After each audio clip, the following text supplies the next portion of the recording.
I didn't plan to come back to Cedar Falls. No one ever plans to return to the place where everything quietly fell apart. 3 years ago, I was living in Seattle, working late nights in a glass-walled office overlooking the water, convincing brands how to sound human while slowly forgetting how to be one myself. Then my phone rang at 4:12 a.m. A hospital nurse spoke calmly, professionally, as if she weren't dismantling my life sentence by sentence. My mother was gone. A stroke, fast. No pain, they said. I remember thinking how cruelly efficient that sounded.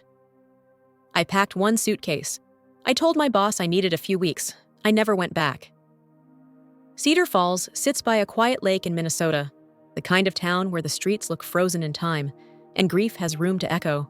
My father, Harold, was 71 when I arrived, standing in the doorway of the house I grew up in, thinner than I remembered, eyes hollow, shoulders slumped forward, like he was apologizing to the world for still existing. He stopped eating. He barely slept.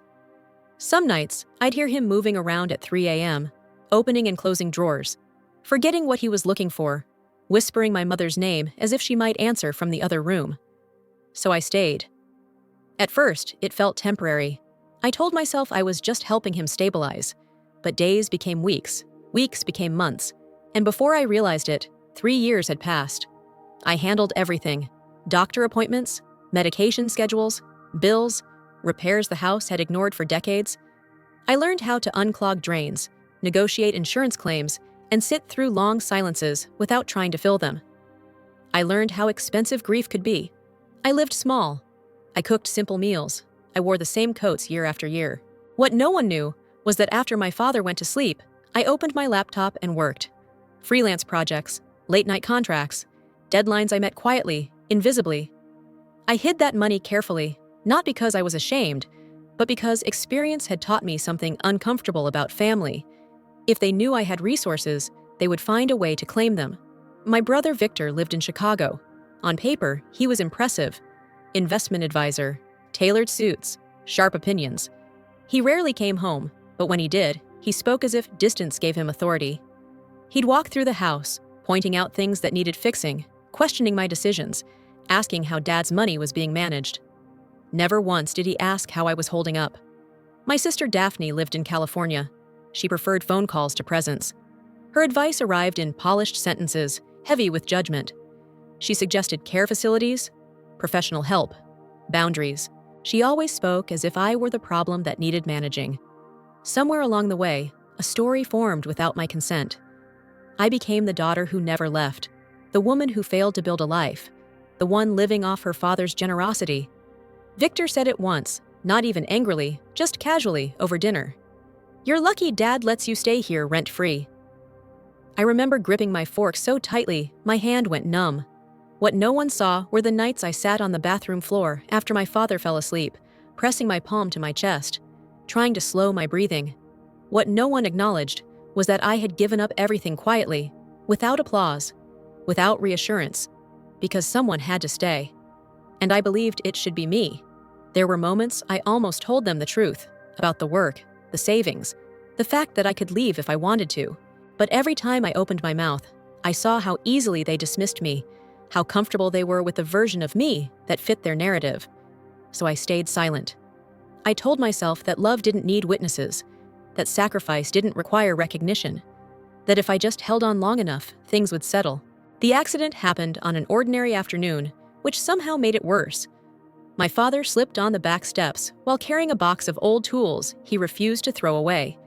By the time the ambulance arrived, he was pale, shaking, and trying to apologize to me through clenched teeth. "A fractured hip," the doctor said gently, as if softening the words might change their weight. Surgery went well, but recovery would take time.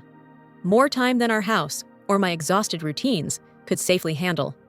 That was how we ended up at Silverbrook Rehab Center. The place smelled like antiseptic and overcooked vegetables, but it was clean, efficient, reassuring in the way institutions are meant to be. On the second day, I met Melissa Grant. She introduced herself with a firm handshake and a practiced smile, her posture straight, her voice calm and confident. She spoke to my father like a man, not a patient, asking about his hobbies, his old job, his lake fishing stories. I watched him sit a little taller as she adjusted his walker, praising his effort without sounding indulgent. "She's good," he told me later, almost shyly. "She makes me feel like I'm not done yet." And for the first time in months, I let myself breathe. Melissa became a constant presence. She pushed my father harder than I ever dared to, celebrating small victories like they were championships. He healed faster than expected. His appetite returned. He laughed again. A sound I had begun to fear was gone forever. When he was discharged, Melissa came by the house to check on his progress. Then, she came again, and again. When my father told me they were seeing each other, I surprised myself by smiling. I told him he deserved happiness, and I meant it. I believed that whatever she gave him, I no longer had to supply alone. I imagined my life slowly expanding again, room opening where there had only been obligation. They married 8 months later, quietly, at the courthouse. I stood beside my father, while Melissa held his arm, radiant and composed. For a brief moment, I thought the hardest chapter of my life had finally closed. It didn't take long for the atmosphere in the house to change. Melissa rearranged things under the guise of efficiency. Cabinets, schedules, even the way my father took his medication.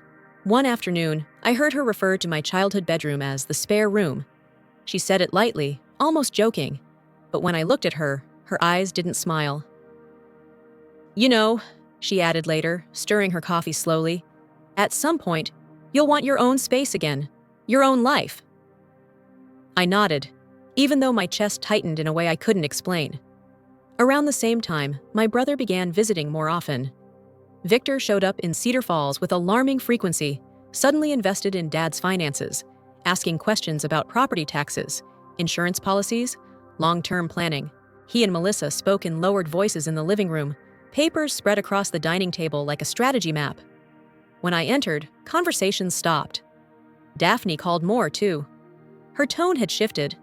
She spoke about boundaries now, about how adult children sometimes struggle to let go. She suggested that maybe Melissa was right, that I had stayed too long. Then my father began to change again. At first, it was small things. He forgot the day of the week. He nodded off mid-conversation. He asked me the same question twice in 10 minutes. Melissa noticed quickly, always with concern carefully measured. "It could be cognitive decline," she said one evening, her voice soft but firm. "At his age, it's not uncommon." She encouraged evaluations, specialists, tests. She mentioned, almost casually, how difficult things could become if decisions had to be made quickly without clear authority. She talked about paperwork, about planning ahead, about making things easier for everyone. I watched my father struggle to follow conversations he once led with ease, his confidence fading as Melissa gently corrected him. Something about it unsettled me. The decline felt too steep, too sudden, like a shadow falling all at once, rather than creeping in gradually. When I tried to talk to Victor, he brushed me off. When I raised concerns with Daphne, she accused me of being threatened by change. And slowly, unmistakably, I realized that the ground beneath me was shifting.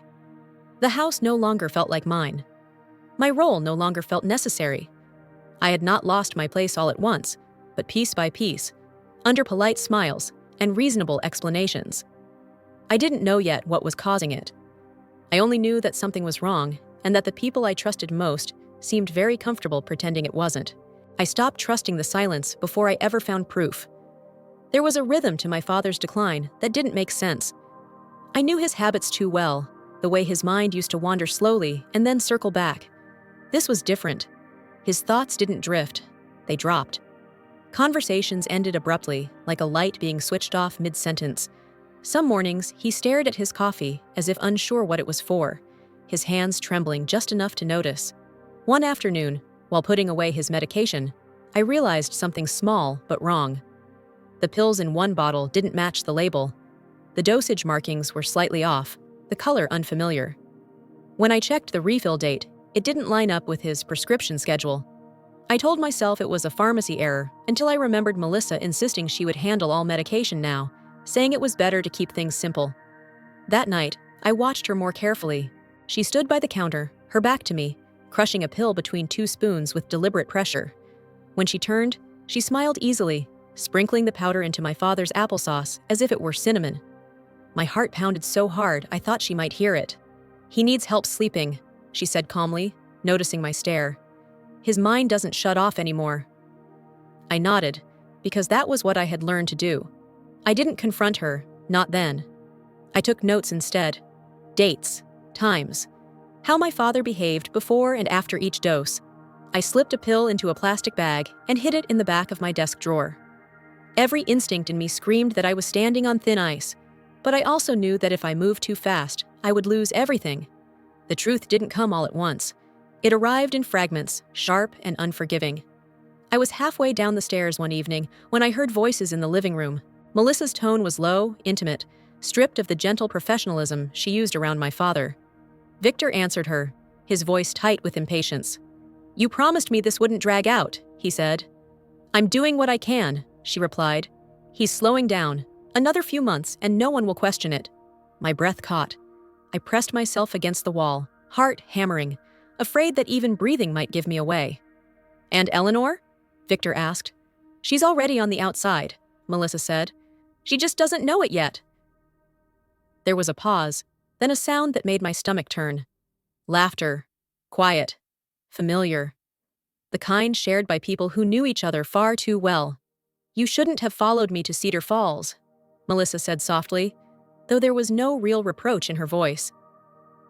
"You're the one who wanted a clean setup," Victor replied. "A grieving widower, a house paid off, no complications." I felt dizzy. The words blurred together, but the meaning was unmistakable. This wasn't coincidence. This wasn't a sudden romance. This was a plan. "She trusts you," Victor continued. "Once we get the authority signed, the rest is easy. Sell the house, move the assets. Florida first, then we're gone." "And Harold?" Melissa asked. Victor exhaled. "He won't even know what day it is by then." I stepped back quietly, my legs weak, my skin cold. The house felt unfamiliar, like I had wandered into a place that looked like home but wasn't. I tried to speak to my father the next morning, choosing my words carefully, telling him I was worried about how tired he seemed, how confused. He looked at me with frustration flickering behind his eyes. "You worry too much," he said. "Melissa says it's normal." When I called Daphne, my voice shook despite my effort to stay calm. I told her what I suspected, what I had seen. She sighed heavily, the sound of someone exhausted by drama. "You sound paranoid," she said. "Maybe you're struggling with letting go." That word again, letting go. Melissa didn't raise her voice when she confronted me later. She didn't have to. She stood in the doorway of the kitchen, arms folded, concern etched perfectly across her face. "You seem stressed," she said. "Maybe it would be healthier if you took some time away." From that moment on, doors closed more often. Conversations stopped when I entered rooms. Decisions were made without me. I was still in the house, still caring for my father, but I had never felt more invisible. I wasn't losing my mind. I was being erased. I drove to Madison before dawn, the lake still wrapped in fog, my hands gripping the steering wheel so tightly they ached. I hadn't told anyone where I was going. I didn't trust what might happen if word slipped out too soon.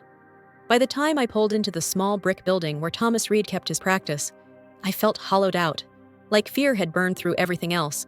Thomas opened the door himself.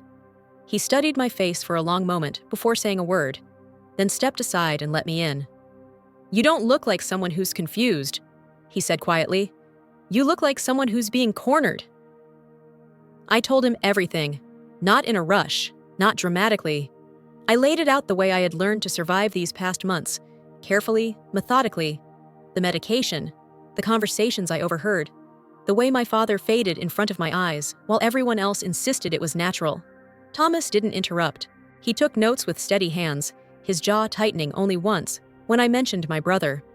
When I finished, the room felt too quiet. "You did the right thing coming here," he said at last, "and you're right not to confront them yet." That sentence alone felt like oxygen. Within days, Thomas arranged an evaluation with a geriatric specialist who had no connection to Silverbrook and no reason to appease anyone but the truth. We scheduled it carefully, presenting it as a routine follow-up. I sat beside my father during the appointment, watching him struggle at first, then slowly sharpen as the hours passed without his usual medication. The doctor noticed it immediately. "This isn't dementia," she said later, her voice firm. "This is medication interference, sustained, deliberate." I pressed my fingers together to stop them from shaking. Hearing it out loud was both devastating and validating. My father wasn't disappearing. He was being pushed. The next step required precision. Thomas brought in an attorney who specialized in power of attorney disputes, someone who understood how fragile timing could be when capacity was being questioned. We waited for a morning when my father was clearest, when his eyes focused and his words carried weight. The documents were explained to him slowly, respectfully, with no pressure. "Do you understand what you're signing?" the attorney asked. My father looked at me, really looked at me, as if seeing me fully for the first time in weeks. "I trust my daughter," he said. "She's been here every day." The pen trembled slightly in his hand, but his signature was steady. From that moment on, the balance shifted, even if no one else knew it yet. I became careful in ways I'd never imagined. I learned how to move through the house quietly, how to observe without reacting. Thomas advised me to document everything: dates, interactions, changes in behavior. He explained how evidence didn't need to be dramatic to be devastating. It only needed to be consistent. Installing the cameras felt surreal. I chose angles that wouldn't draw attention, places Melissa never looked twice. The kitchen counter, the hallway outside my father's room. Each small device felt like a confession, an admission that the woman living under our roof was not who she claimed to be. I hated that part. I hated the deception, even when it was necessary. At night, I sat in my room listening to the house breathe, replaying footage in my head before I even reviewed it. I watched Melissa's movements become patterns, her timing, her control, the way her voice softened only when my father was most vulnerable. I saved every clip, labeled every file, backing them up twice because fear had taught me redundancy. Through it all, I said nothing. Melissa mistook my silence for retreat. Victor mistook it for defeat. They spoke freely again, careless now, convinced the narrative was settled. I listened without being seen, a witness hiding in plain sight. I wasn't angry the way people expect anger to look. I was focused. Every step I took felt deliberate, like walking across thin ice with a map no one else could see. I understood now that survival didn't always require confrontation. Sometimes it required patience sharp enough to cut through lies. I didn't know when the truth would surface, only that when it did, it would land with precision. And this time, I wouldn't be standing alone. The house had never held that many people at once. Laughter spilled into corners that had known only quiet for years, voices bouncing off walls that still carried my mother's memory. Melissa had planned the party meticulously. White tablecloths, catered food, a cake too elegant for a man who once preferred store-bought pie. She wanted it to look like a celebration of stability, proof that everything was finally under control. Victor arrived early, confident, relaxed, wearing the kind of smile that assumes victory before the game is over. He hugged people like a host, not a guest. When he looked at me, his eyes barely paused, as if I were already gone. My father sat in his chair near the window, dressed neatly, hands folded in his lap. His eyes followed conversations slowly, but they were clear in a way I hadn't seen in weeks. When he smiled at me, something in my chest tightened, the quiet reassurance of recognition. Midway through dessert, Victor clinked his glass. "I just want to say a few words," he announced, his tone warm, practiced. Conversations hushed, faces turned. "This year has been about making hard decisions, about doing what's best for Dad." He paused, letting the words settle. "We've decided it's time to sell the house and move him into a professional care facility, somewhere safer, more appropriate." A murmur rippled through the room. Victor continued, his voice steady. "And as for Eleanor, it's time she moved on. This arrangement isn't healthy for anyone." He looked directly at me then. "You've had a free ride long enough." The silence that followed was suffocating. I felt dozens of eyes shift toward me, waiting for a reaction, a breakdown, confirmation of the story they had been fed. Instead, I stood. "Before anyone leaves," I said calmly, "there are a few people who need to come in." The front door opened. Thomas stepped inside first, followed by the attorney, the geriatric specialist, and two uniformed officers. The room erupted in confusion, voices overlapping, chairs scraping against the floor. Melissa's face drained of color, her hand tightening around the edge of the table. "What is this?" she demanded. The television turned on. Footage filled the screen. Melissa crushing pills. altering labels, speaking to Victor in lowered voices about timing and authority.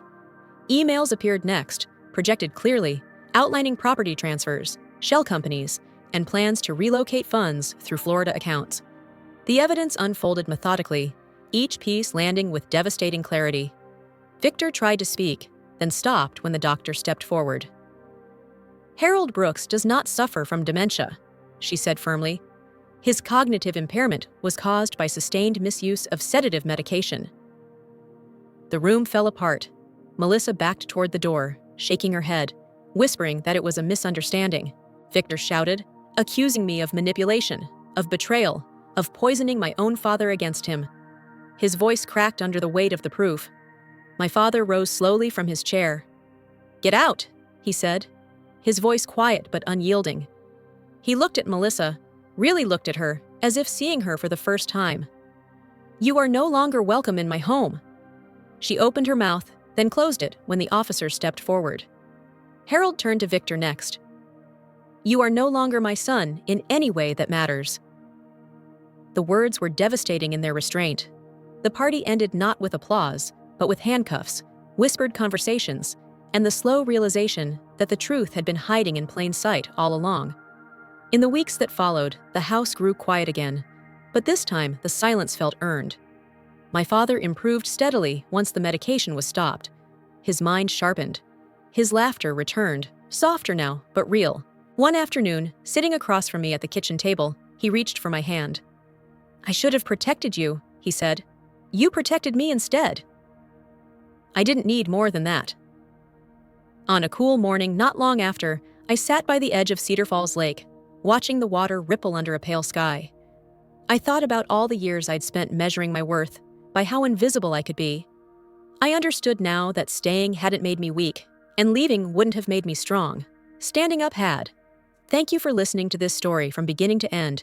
If you stayed with me through every moment, please leave a comment and tell me where you're listening from. Don't forget to like and subscribe if you'd like to hear more stories like this.